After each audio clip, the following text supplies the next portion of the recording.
What's going on today, guys? Welcome back to another video, and as you guys can clearly see by now, I am back home. So a lot of stuff is coming soon. This was originally going to be a SportTrac update video, but I decided, one, because I can't really get in the garage right now because the SportTrac is pretty much against the wall because it's a big truck compared to the garage. So obviously I can't really film in there, and I decided I was going to just do a full channel update. So I've got a lot of stuff planned here coming soon. Some money here soon, and I'm going to be doing all sorts of crazy stuff, but I'm going to give you guys some plans for the channel, what's coming soon first. So we're going to talk about things that are for sure happening. So as you can see over here on my desktop, we've got a parts list going for the SportTrac. There is a Pro Tuning Labs cold air intake, which is something I've been wanting to do for my truck for a while, was put a cold air intake on it. Apologize for the angle. I'm literally just using my little phone mount. So what I'm going to do actually is I'm going to take it, just bring it down right here. There we go. We have the Pro Tuning Labs cold air intake, which again is something I wanted to do. If you guys don't know, my SportTrac has had a leak in the valve covers for a very long time, so I'm going to get that finally situated. Blue engine paint for the aforementioned valve covers because I want to give my engine bay a bit more pop, and to do that, the only idea I've really got besides the intake is to do engine paint and paint my valve covers for. Now it's going to be a lot lighter than the blue on the truck, so I debated doing red as well to go with the red accents and the badging, but my dad was kind of just like, you should do blue on everything, so you're going to listen to him on that one. He's got better ideas than I do, so. Then we've got Castrol GTX high mileage oil because it is definitely in need of an oil change. You guys remember I've said it a million times that I've been needing to do an oil change on it. Of course, you got the oil filter down at the bottom. We also have Ken Sun for the truck. Now, this will be pretty much something I've been debating doing for a while, and I decided I'm going to go ahead and pull the trigger on. 6000K HIDs are notorious for being blue. I believe they're like a turquoise kind of color, because I didn't want to go blue like my, it was like practically legal, and I'm surprised it even did it. You guys didn't know. Well, formerly a cop and knows she's in the security field. Okay, we'll just say that. So obviously I didn't want to risk that. I was just like, I'm just going to stick with getting the whitish HIDs as close to blue as you can get without being blue. And we're going to go with those. So all these parts will bring me to about $194, close to $200. So let's talk about the other thing that I know for sure is happening. So this, as you guys can see, is a action cam by Elephone, the ELE. I don't know, pretty funny Explorer, right? 16 megapixels, 4K 1080p, 64 gigabytes, 170 degree wide angle lens, HDMI output. It's a 2-inch LCD screen, which is pretty cool. But the problem is GoPros are very, very, very expensive for someone like me who doesn't have monetize here on YouTube yet. That'll probably be happening in a few months. And as you can see with the price down here, $73 plus $6 shipping for this camera. So it's a really cheap camera, but I've read all the reviews and all the reviews are good. It's got a 4-star average.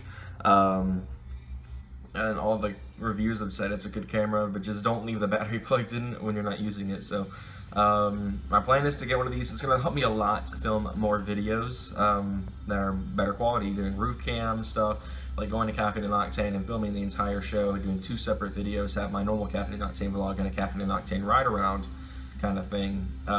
Pool videos, because I do like to swim. That's partially the reason the Florida vlogs were so short, was I spend most of my time in the water. So hope the music isn't too loud in the background. My dad's out there cooking breakfast or brunch at this point, and he likes to blare music even in his car. He's like this. We see where I get it from.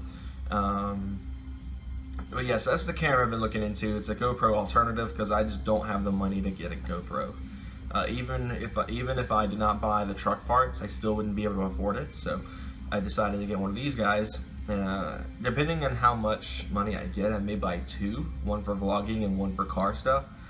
But I do have a lot of plans for this camera when I get it, because I'm probably going to put it through its paces a little bit.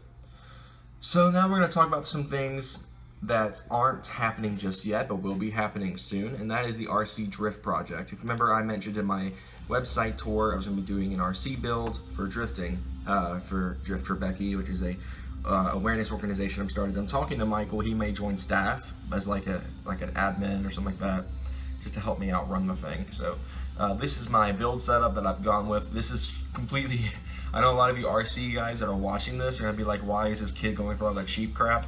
But it's a budget build, like I said, as the title right here suggests. So first we have a 3 Racing Secure D4 rear-wheel drive chassis. So it's pre-assembled, which will help me a lot because I'm not a very hands-on person. A 100 SS digital servo, so obviously we've got our servo motor there. The 1/10 scale 4-pole ESC and motor combo, because it would cost me a lot to buy those separately. A Spectrum 2.4 gigahertz radio setup with a receiver. A AR3100 62 pinion gear, which is $6.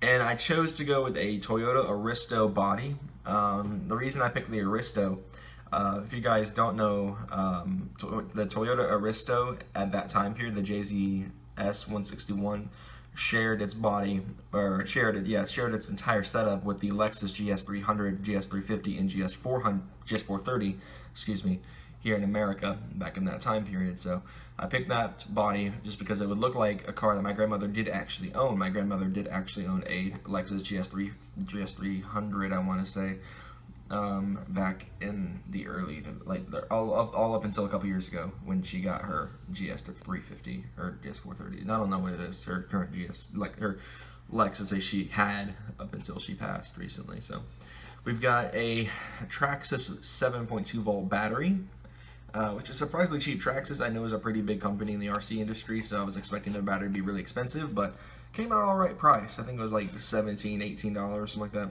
And of course a 2-hour AC wall charger, which 2 hours is pretty good for me because if I get a couple batteries, I can charge them both up and have a lot of runtime on them. So the total will come out at $247 for that.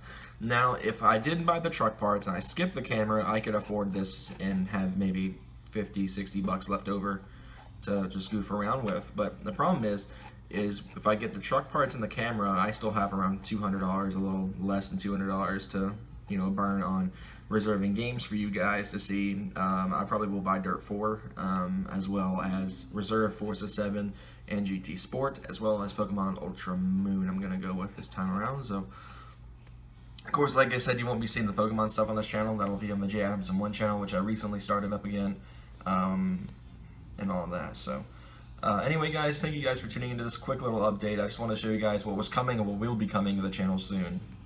Like I said, these truck parts and the camera have priority. I may add Underglow to this list. I just have to check into the price because me and my friend Chandler, we're talking about Chandler, if you don't remember, is part of the Horizon Tour, which I will be finishing this week actually. I originally planned on having the second series of Horizon Tour start on the 2nd, but I never got around to filming the review portion in the last studio segments, I guess you could call them, to finish the show. So I'll be doing that hopefully here within the next couple of days, and hopefully Horizon Tour will be up in the middle of this week. So as a late upload, and then the Horizon Tour series will start going on Sundays again.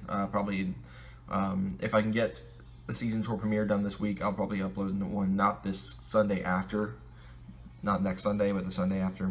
So, but anyway, guys, thank you guys again for tuning into this update. Like I said, all these parts here coming soon, camera coming soon, and then after that, this will be coming in August. So thank you guys again for tuning in, and I'll see you guys next time. Take care, guys.